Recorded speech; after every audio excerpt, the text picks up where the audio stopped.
৩৩ বছর পর নতুন নেতৃত্বে জাকসু। দীর্ঘদিন পরিত্যক্ত থাকা জাকসু ভবনের সংস্কার কাজ শুরু হয়েছে।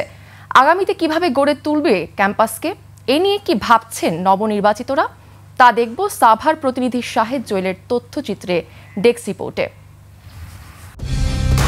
কালার এক্সপার্ট, জর্জ স্যাপ এবং মাইল্ড অন হ্যান্ডস টেকনোলজি সমৃদ্ধ অরিক্স ক্রিস্টাল ওয়াশ আপনার লন্ড্রি এক্সপার্ট।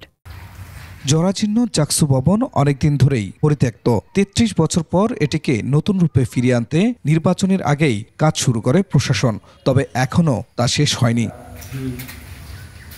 শ্রমিকরা জানান কাজ সম্পন্ন করতে আরো কয়েকদিন সময় লাগতে পারে। চ্যানেলের কাজ করতেছি, হয়তো আর 2-1 দিন সময় লাগবে, আমাদের কমপ্লিট হয়ে যাবে। মেইনল্যান্ডে নেমেছি।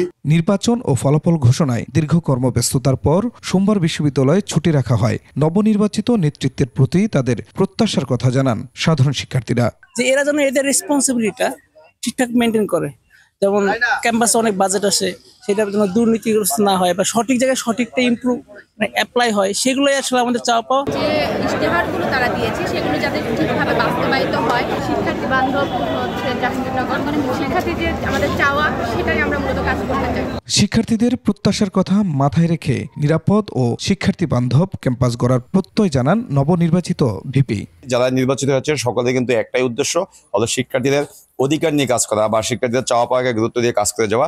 জাকসু নির্বাচন শান্তিপূর্ণ হওয়ায় স্বস্তির কথা জানায় পুলিশ প্রশাসন। আমাদের পুলিশ সদস্য সর্বদা সতর্ক অবস্থায় এখানে দায়িত্ব পালন করেছে বলে আমরা বিশ্বাস করি, এবং এই ধরনের কোনো যে সামনেও আমাদের যে নিরাপত্তা শঙ্কা হওয়ার মতো কোনো বিষয় অদ্যাবধি এখনো আমাদের মাঝে এই ধরনের কোনো তথ্য নেই।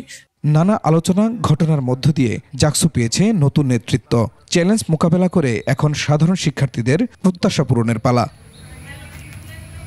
Khurshid Alam, desk report, 21 television.